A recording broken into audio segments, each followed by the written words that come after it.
Greetings historians, welcome back to the channel. This is going to be a video on the end of laissez-faire public health, or why the British government began to sort of care about the well-being of its own people. This is a time when London smelled so bad that the government had to pass laws. For context, before 1848, public health was not really on the government's agenda. In the mid-19th century, the British public are ludicrously unhealthy. This is really exposed at the turn of the 20th century when 9 out of 10 British men from the major cities of Manchester, Birmingham and London failed the medical to get into the British Army.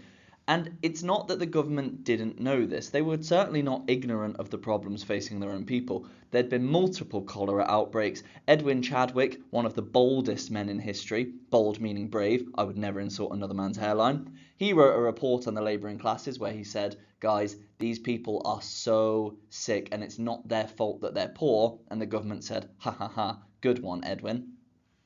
And then in 1848, there was a Public Health Act, the first Public Health Act, but the problem with this was that it recommended that local councils make changes to improve the well-being of their local people, but it didn't enforce it, so consequently, no one did. Can you imagine if the government recommended that people paid taxes? No one would pay taxes. The key idea at this whole time period is laissez-faire, which in le français means hands off, let be. Effectively, the government did not believe that people's health was their responsibility. They thought that people's health was their own responsibility.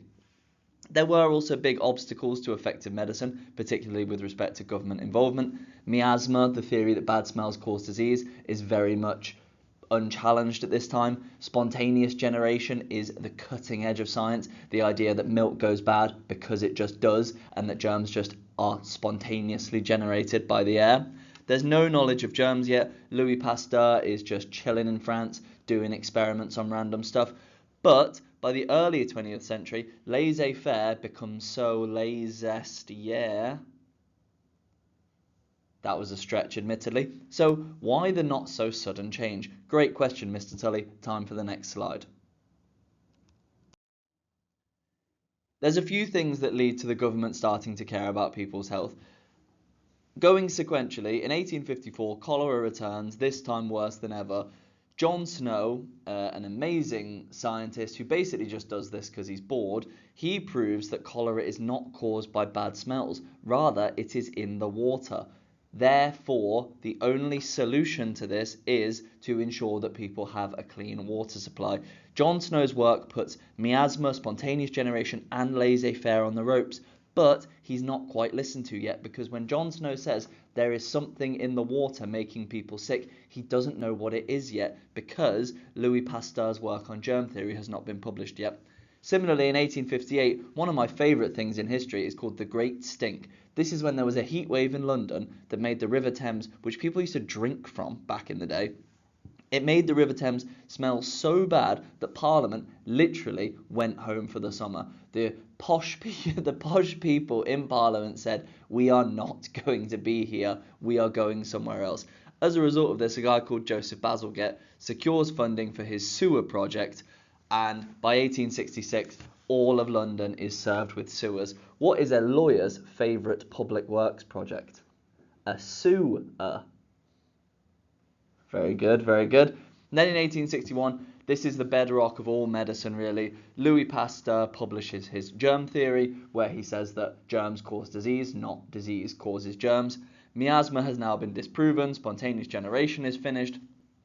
The reason this matters for public health is because Louis Pasteur has proved unequivocally that cleanliness and hygiene are the only ways to improve people's health. And then in 1867, hey, 6-7, there is the Representation of the People Act.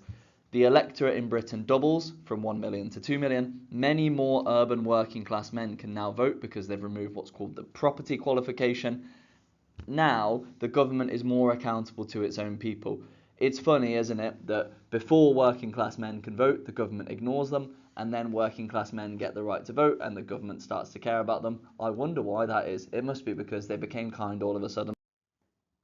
And then finally, the culmination of this story is the 1875 Public Health Act. This is a landmark piece of legislation because the government actually accepts responsibility for protecting people's well-being. This is up there with the Poor Law and that's basically it, really. The difference between the 1875 Public Health Act and the 1848 Public Health Act is that local councils must enforce measures. They have to enforce that factories aren't allowed to pollute rivers anymore. Food has to be regularly inspected by governmental employees. It was very common practice for people to put like sawdust in bags of flour. It was really common for butchers to paint meat red to trick people into buying rotten meat. They're not allowed to do that anymore. And the slums, the really poor, overcrowded housing that was built really quickly during the start of the Industrial Revolution, these are all going to be cleared now, and the poorest areas of London, Manchester, Birmingham, Coventry are now going to be destroyed. And then in 1876, laissez-faire public health is effectively dead. Everyone was happy, healthy, and lived forever. Thank you for watching. Please subscribe to the channel. Keep on historying.